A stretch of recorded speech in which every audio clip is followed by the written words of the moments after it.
माँ, माँ, मुझे बहुत भूख लगी है, प्यास भी बहुत लगी है और मैं थक भी बहुत गया हूँ। अगर तुम थोड़ा और चली तो मैं मर जाऊंगा। मुझे नहीं मरना माँ।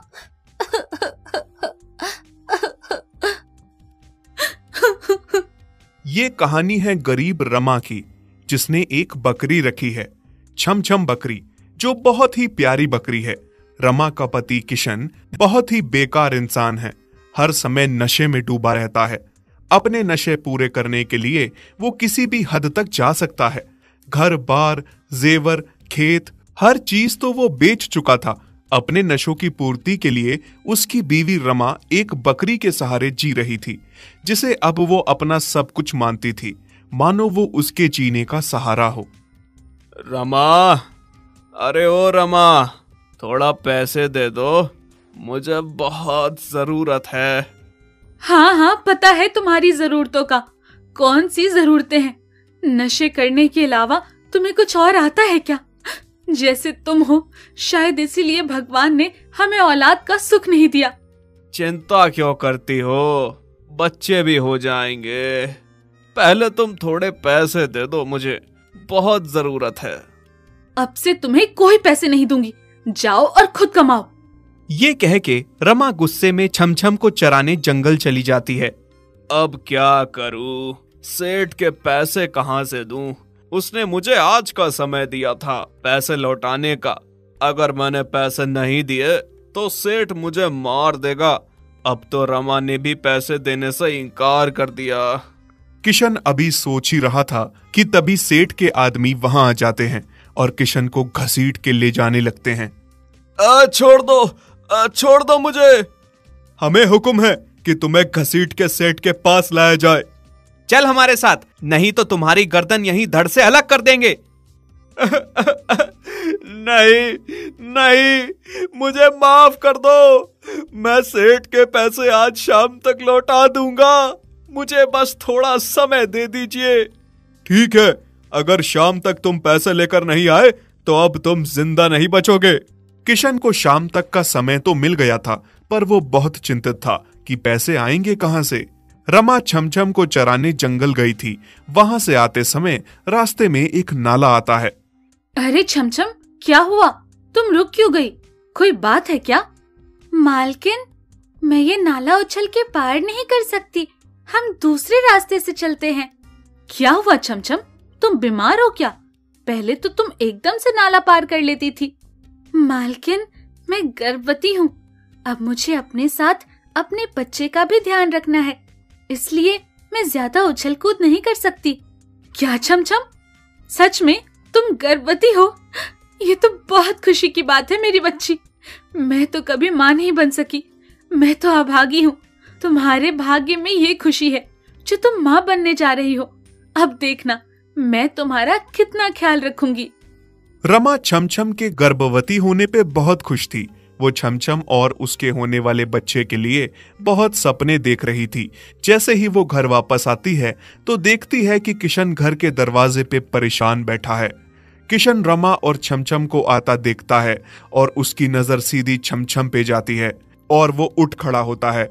अरे बाप रे, ये ख्याल मेरे दिमाग में पहले क्यों नहीं आया?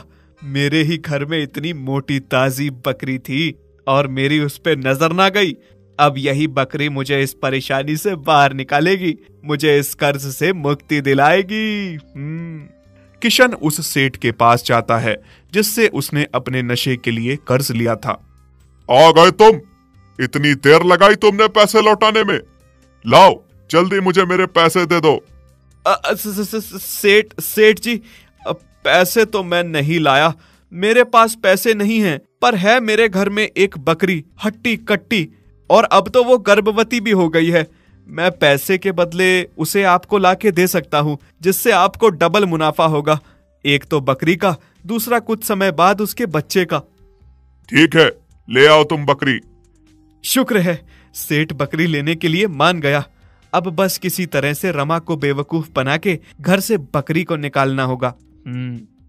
अगली सुबह जैसे ही रमा छमछम को चराने जा रही होती है कि तभी किशन उसे कहता है, अरे रमा, आज तुम रहने दो, मैं बकरी को चराने ले जाता हूँ। हैं? आज सूरज कैसे उल्टी तरफ से निकल पड़ा? रमा, मैंने सोच लिया है, अब से मैं कोई नशा नहीं करूंगा। नशे में रखा ही क्या है, अब से मैं भी घर के काम काज करूंगा, हर काम में तुम्हारा हाथ बटाऊंगा। मुझे यकीन है मैं सुधर गया हूँ। अगर ऐसा है तो बहुत अच्छी बात है। मुझे बहुत खुशी है इस बात की कि तुम सुधर गए हो। किशन रमा से झूठ बोल के छमछम को ले जाता है और छमछम को चराने नहीं बल्कि सेठ के पास लाता है। ये किशन मुझे कहाँ लाया है? जरूर ये मुझे बेचने लाया है। अब मालकिन को कैसे पता चलेगा कि ये मक्कार मुझे यहाँ लाया है? सेठ जी, अब तो मैं कर्ज से मुक्त हूं ना, अब मैं जा सकता हूं ना? हाँ, निकलो अब तुम यहाँ से और दोबारा अपनी शक्ल मत दिखाना। किशन अपने आप में खुश था कि अब वो कर्ज से मुक्त है। जब रमा शाम को उसे खाली हाथ पाती है तो वो देखती है छमछम उसके साथ नहीं है तो बहुत रोती है। झूठे मक्कार इंसान, मुझे बदलने का झांसा देके छमछम को यहाँ से ले गया।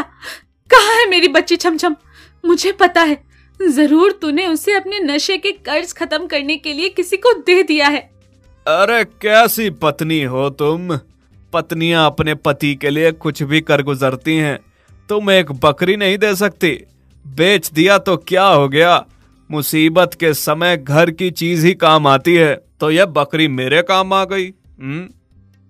कितने बुरे इंसान हो तुम, कितने स्वार्थी हो। अपने स्वार्थ के लिए कल मुझे भी बेच सकते हो। छमछम में मेरी जान बसती है, मैं तुम्हें छोड़ सकती हूँ पर उसे नहीं। रमा जैसे तैसे छमछम का पता लगाती है और सेठ के पास जाके बहुत सारी मिन्नत करती है, उसे वापस ले आती है। सेठ सिपाही भिजवा के किशन को बुलवाता है। देख किशन, तुम्हारी पत्नी वो बकरी तो ले गई, अब मुझे मेरे पैसे जैसे मर्जी वैसे चाहिए। मैं तुम्हें 1 दिन का समय देता हूँ, मुझे मेरे पैसे चाहिए और याद रहे ये तुम्हारा आखिरी मौका है। अब मुझे पैसे नहीं मिले तो तुम्हें मैं पुलिस के हवाले करवाऊंगा। ये सब सुन के किशन बहुत घबरा जाता है। नहीं नहीं नहीं, मुझे जेल नहीं जाना। ये सब तुम्हारी वजह से हुआ है रमा। ना तुम बकरी वापस लाती और ना सेठ मुझे पुलिस के हवाले करवाने की बात करता। अब मुझे कोई फर्क नहीं पड़ता, तुम्हें पुलिस ले जाए या कोई मार डाले, मैं अपनी छमछम और उसके बच्चे के साथ खुशी खुशी रह लूंगी। किशन बहुत चिंतित था कि वो पैसे कहां से लाए। उसके पास बस एक ही दिन था। ये बकरी ही मुझे यहाँ से बाहर निकालेगी। रात होते ही जैसे ही रमा सो जाएगी, इस बकरी को शहर ले जाकर कसाई को बेच दूंगा और जो पैसे आएंगे सेठ को देके अपनी जान बचा लूंगा। रात को जैसे ही रमा सो जाती है, किशन चुपके से छमछम के निवास में जाके उसको कसाई को बेचने के लिए ले जाने लगता है।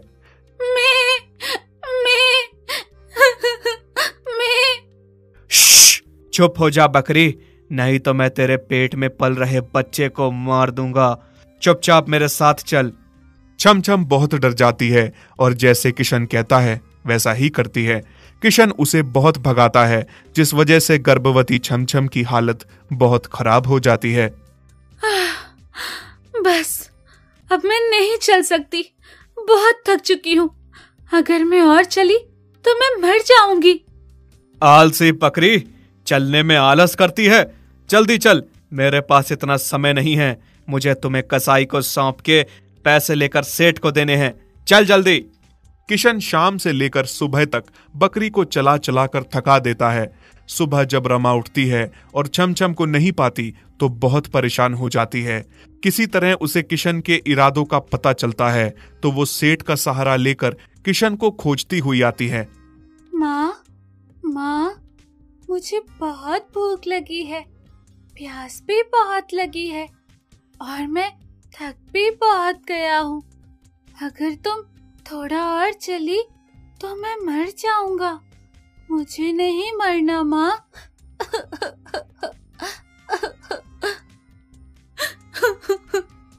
रहम करो, इतने बेरहम ना बनो। मुझे महसूस हो रहा है मेरा बच्चा बहुत भूखा प्यासा है, बहुत थका हुआ है। मुझे कुछ खाने दे दो, मुझे बहुत भूख लगी है। मैं थोड़ा और चली तो मर जाऊंगी, रहम करो। लगता है तू ऐसे नहीं मानेगी। किशन जोर जोर से छमछम को मारने लगता है। छमछम गिर के बेहोश हो गई। उसी समय रमा सेठ और सेठ के सिपाही भी वहां पहुंच जाते हैं और सेठ के कहने पे सिपाही किशन को बंदी बना लेते हैं। छमछम उठो, छमछम मैं आ गई हूँ, अब तुम्हें कुछ नहीं होगा।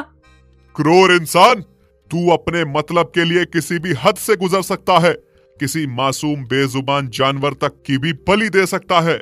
तेरे जैसा इंसान इस समाज में रहने लायक नहीं है। सेठ जी, इस आदमी को कड़ी सी कड़ी सजा मिलनी चाहिए। मुझे इसकी कोई जरूरत नहीं है, इससे मेरी आंखों से दूर करिए। सेठ किशन को पुलिस के हवाले करवा देता है। रमा छमछम को घर ले जाती है, उसकी देखभाल करती है, जिससे छमछम और उसका बच्चा बिल्कुल स्वस्थ हो जाते हैं। रमा छमछम और उसके बच्चे के साथ खुश रहती है। नंदू के घर में एक काले रंग की बकरी है जिसका नाम मही है। उसके 2 छोटे छोटे बच्चे थे जो बड़े ही चुलबुले थे। नंदू की बेटी उन बच्चों के साथ खूब मस्ती करती थी, पर नंदू बहुत ही गरीब था। उसके पास इतने पैसे नहीं होते कि वो अपने परिवार को अच्छा खाना पीना खिला सके। रूखा सूखा ही सही, पर अपने परिवार को एक समय का खाना खिला ही लेता था वो। इस बात से उसकी पत्नी उससे हमेशा चिढ़ी रहती थी कि वो उन्हें अच्छा खाना नहीं खिला पाता। अरे क्या तुम हमेशा इस बकरी और इसके मेमने पे अपना समय बर्बाद करते फिरते हो? हमेशा इसकी सेवा में लगे रहते हो।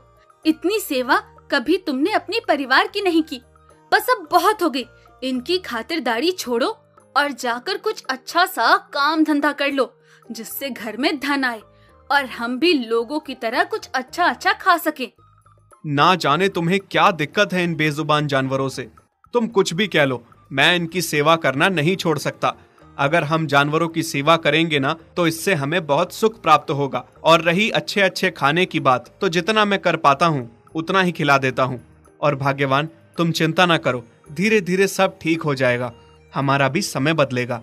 नंदू और उसकी बेटी को मही और उसके बच्चों से बहुत प्यार था, पर उसकी बीवी को मही एक आंख भी नहीं सुहाती थी। फिर एक दिन की बात है, नंदू की बीवी खेत जा रही थी कि तभी उसे पड़ोसी के घर से खाने की अच्छी अच्छी खुशबू आने लगी और वो रुक के खुशबू लेने लगती है। आहा, पड़ोसी के घर से कितनी अच्छी खुशबू आ रही है खाने की। कैसी किस्मत पाई है मैंने, कभी भी अच्छा खाना नहीं मिला खाने को। भगवान ऐसा निकम्मा पति किसी को भी ना दे जो अपनी बीवी को अच्छा खाना भी ना खिला पाए। ऐसा करती हूँ, थोड़ी देर यहीं रुक के खुशबू सूंघ लेती हूँ। नंदू की पत्नी वहीं बैठ के खाने की खुशबू लेने लगती है।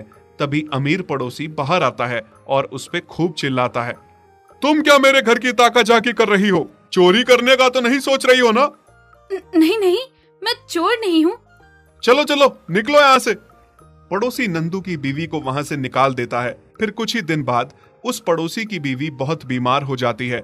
वो अपनी पत्नी को बड़े तांत्रिक के पास ले जाता है और झाड़ फूक करवाता है, पर उसकी पत्नी सही नहीं होती। तभी एक तांत्रिक सेठ को बताता है कि उसकी पत्नी तभी ठीक हो सकती है जब वो एक बहुत बड़ी पूजा कराएगा जिसमें एक काली बकरी की बलि लगेगी। जल्दी से जल्दी वो काली बकरी का इंतजाम करे। काली बकरी तो गांव में बस नंदू के पास ही थी। सेठ नंदू के पास आता है।